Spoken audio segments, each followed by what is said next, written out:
Well, it looks like the market makers and the metals manipulators have been able to put a ceiling on gold and silver and also squash some of the excitement in the Bitcoin space. But one thing that they clearly want to steer the world towards happens to be two advancements that we can't deny. And what am I talking about? Tokenization and stablecoins. What appears to be Wall Street's real golden agenda. This is worth talking about.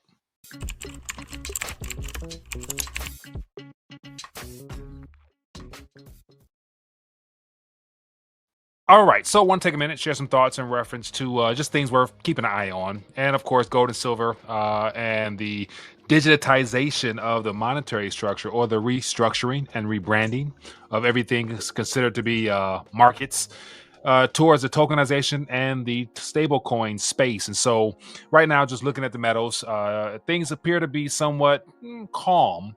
And then, even in the crypto space in general, it's calm, somewhat bearish for a lot of people out there. And of course, stocks is responding a little bit unfavorably. But then one area, or two areas rather, that appears to be getting some momentum behind the scenes is not really talked about unless you go looking for the information, has everything to do with tokenization of assets and all the developments from Wall Street that's being done right now. And of course, stable coins on a global scale. And so I want to just dive deep into some thoughts and ideas and just paint a very interesting picture as to why the reset is still underway and everything is moving according to plan based upon those that are controlling the narrative. And so, as always, if you guys want to see more of these little quick takes, definitely hit that thumbs up button, drop a comment down below, let me know your thoughts, let me know what you're keeping your eyes on. And more importantly, if you're new, make sure you subscribe, take this and share it so more people can get an alternative perspective as to what's really going on. And so let's not waste any time. Let's just jump right into it. So as of now, it looks like this morning we have gold and silver that have been somewhat suppressed, well below what I consider to be the bullion bank's ceiling price. And of course, the ceiling being $4,000 gold and $50 silver. And so, as long as they're able to slam down these two metals here beneath those ceilings there, I believe that they think that they are in control. And once again, it could be this sideward movement if it's a prolonged, time frame that could discourage people or lull people to sleep to where they realize that, oh, there's nothing happening in gold and silver, so let me look over there. So once again, another diversion tactic to keep your eyes off of what the world is reconsidering as a true monetary stable, a lifeline for those who realize where we're at in this current fiat debt Ponzi scheme nature. But what I also find interesting is that Bitcoin, the golden child, or the preferred direction of this whole digitization, is not doing as well either. And so right now, Bitcoin literally is at 103,000, and over the last month, down 16%. And so clearly, the ability to manipulate the price here has become obvious to where uh, Bitcoin and all the other digital assets beneath it will not rip higher until they are ready. And I believe everything that we're experiencing is coordinated in the fact that it's a matter of buying time and having the world focus on other things while the powers that be, as I just use that term there, behind the scenes, continue to build out and work on what they would like to have set when everything is, I guess, revealed, to have the infrastructure set in reference to the tokenization stablecoins, because that is the world that we're being steered towards, whether you like it or not. Everything that we do now that is connected to or related to the conventional financial markets will be tokenized, and the next monetary medium will be the form of a digital currency like we have now. But the stablecoin narrative is what we're being sold while they build out that infrastructure, so that once it's become standard, then they can get to the I guess centrally controlled digital currency. So not central bank digital currency, but centrally controlled digital currency. So a CCDC is the terminology that I'll use, because ultimately all these stable coins built on these private ledgers ultimately can be whitelisted as well as censored and frozen and everything else. So they won't have direct access to your transactions, but if your wallet is whitelisted or something of that nature, then they can definitely, hold your funds and keep you from transacting. And so that is just a part of the process to get us to where they want to take us. But let's get into some headlines real quick here. So I wanted to just share with you some things worth talking about, because gold and silver is not doing much. But then again, JP Morgan, the banksters, the globally systemic important banks, are building out what they consider to be the next world of finance. And it's all thanks to this distributed ledger technology having advanced over the last 16 years-ish of Bitcoin's existence. And to me, it's just more signs of how all this was part of the plan initially. So the fact that people find this exciting directly lets me know that people are not thinking about this from the long-term viewpoint of people have been set up. This is all a part of the initial agenda in the first place. But I'll just real quick thumb through all these headlines because I want to get to as much as I can. But it says JP Morgan has completed its first tokenized of a private equity fund on its own blockchain network, marking a significant step in the bank's push to modernize fund operations and investment services. And so just that terminology there, to modernize fund operations and investment servicing.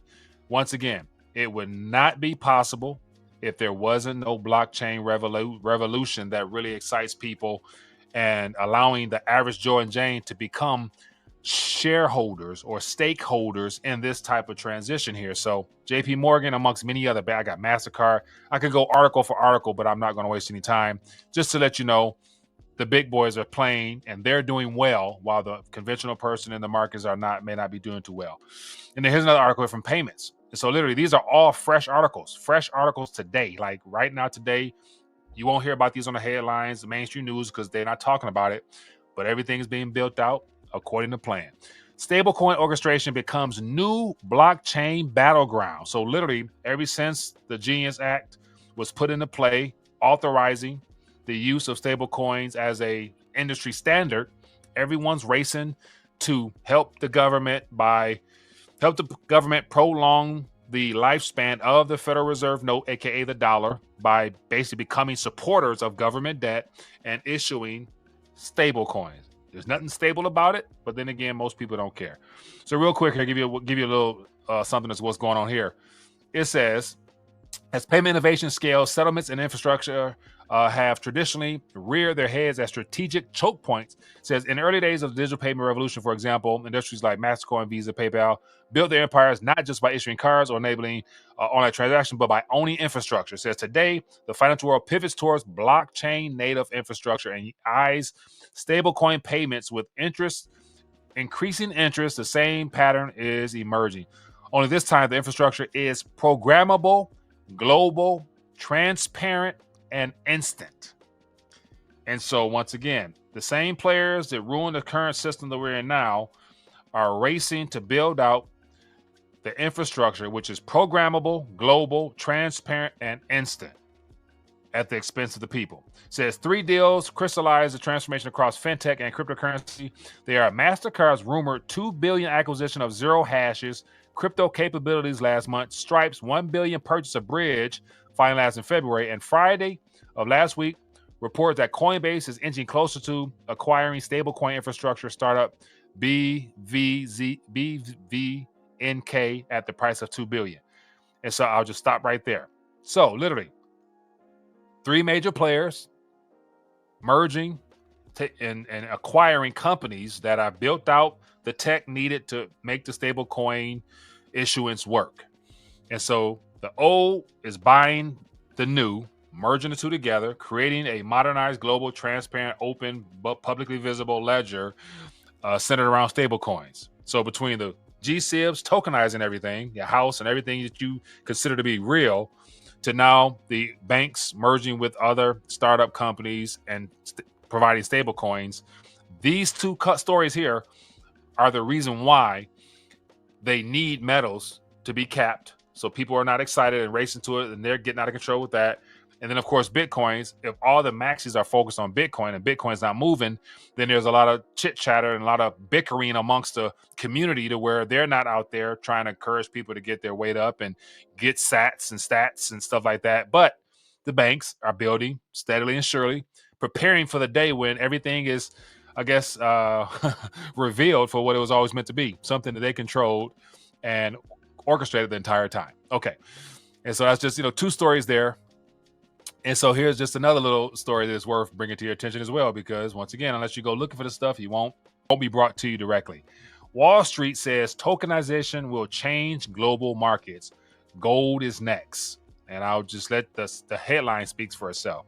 And then the next one, it says stablecoins win big under MiCA. Zero Hash secures EU license. And so once again, not only has the narrative shift from direct CBDC talk, but now other nations globally are talking about stablecoins. So hopefully you can see the direct change in narrative and the pivot of how the central bankers and governments were running with the CBDC narrative, but the public caught wind of it, realized how authoritarian and how just problematic it would be because it's a lack of privacy and everything else. So literally, they changed the tune and the verbiage. And so we went from CBDC to now stablecoin. Everyone's racing to get stablecoin activity, stablecoin exposure, which only prolongs the fiat debt Ponzi scheme nature that we're currently experiencing now. And government support it, and the central bank support it, and you have the too big to fail banks supporting it. So once again, who's controlling the narrative? Who's running the show? How much libertarian, patriotic, freedom comes this route? Yeah, I don't know. I'll let you guys be the judge of that. But last little story here, or stories, is I want to just give you an update as to the advancements of these two sectors, tokenization and stablecoins, that once again you won't get unless you go looking for it. And so here, you type in tokenization developments under Trump. So I don't want people to think that, this is part of making America great again, because once again, not sure how advancing the same thing that they were already planning to do makes us great again. But real quick here, I can give you proof. Tokenization developments under Trump administration in 2025 has accelerated due to both major regulatory reforms and supportive legislative agenda. Key tokenized reform, the Staff Accounting Bulletin 121. A significant barrier for institutions providing custody of tokenized securities was repealed. So literally, under the Biden, who was a bad guy, they slammed crypto, made crypto look like it was just, the worst thing ever. And then here comes a knight in shining armor to repeal all these things and make it now so banks can hold crypto. And so next one says new executive orders, including strength American leadership in digital finance technology. Big words, sound patriotic, sound like woohoo, like they're saving the world. Okay, really. It says direct federal agencies to create technology neutral, compliance focused rules for digital assets and public blockchains. It says the same assets, same rules approach aligns with the U.S. and other jurisdictions in the EU, Singapore, and ensures the regulatory compliance and prioritize over technology, whatever. So you got the U.S., you got the EU, you got Singapore. Everybody's working together to provide clarity for the digitization of everything. And we, the people, are going to win what now? And I can give you more, but it says the guiding and establishment national invitation, U.S. stablecoins, the Genius Act. Once again, so listen to the verbiage. All of these acronyms that they put together sound like they're just going to be transformational for the public. It's in the public's best interest. But once again, it's written by the banks, for the banks, by the banks, to profit the banks. Just keep that in mind. Okay, so I can go on and on and on. And then it says here, the Anti-CBDC Surveillance Act advanced, blocking the Federal Reserve from issuing the U.S. central bank digital currency, affirming a policy. So once again, instead of allowing the Federal Reserve, who has become the bad guy from the alternative media narrative, to now you can let the banks do it. The banks can do it directly, create stable coins. Okay. And then the next one here, it says stablecoin advancements under Trump. So it gives you more of the Genius Act. And then it says new requirements state that stablecoins must be fully backed one by one. Highly liquid short-term U.S. treasuries and issuers must publicly disclose their reserves monthly. So once again, ways to support the government's debt bin. So once again, this is just what's happening in the news that you won't hear from the mainstream perspective, because they're focused on Palantir or the AI tech companies and all that other stuff. But in actuality, tokenization, stablecoins been built out. By the time we get through this banking crisis that's coming, The banks are going to be stronger than ever because everything that's in the real world will be tokenized on their ledgers, on their private ledgers. We, the consumers, will be forced to submit our digital ID and everything like that to participate or to have accounts with them. And then the government will have a cover because stablecoins will be the catalyst. So within the Genius Act itself will be the tool used to build out more framework for how the government can get involved to provide people with dollars or stable coins or CCDC, as I call them, centrally controlled digital currencies. And then voila, the reset is complete. Everything is the way that they planned it all along. So, but once again, gold and silver, you know where to be, how to protect and preserve yourself. So as always, for those who might be new, you never know, want to continue to offer people strategies. So once again, if you guys are interested, I encourage you, click the link in the description. The most affordable gold on the market is right now $7.72 for a gold bag. 24 karat gold, can't go wrong. Go to buygoldknows.com, get yourself some. And then next, I would encourage you, if you want to get involved in the silver industry directly, become a participant of the silver team, and you can be in the Quick Silver Wealth Accelerator program, where people here literally are just dollar cost averaging in, getting their weight up ounce by ounce according to what they can afford. There's no amount too small to stack and preserve your purchasing power. So clearly people are doing it. And so if you want to join the group, then definitely go to mysilverteam.com. Links in the description. We'd love to work with you directly. Other than that, be blessed, be safe. Curious to hear your thoughts about all this. Drop a comment. If you found value, take a share. Shalom.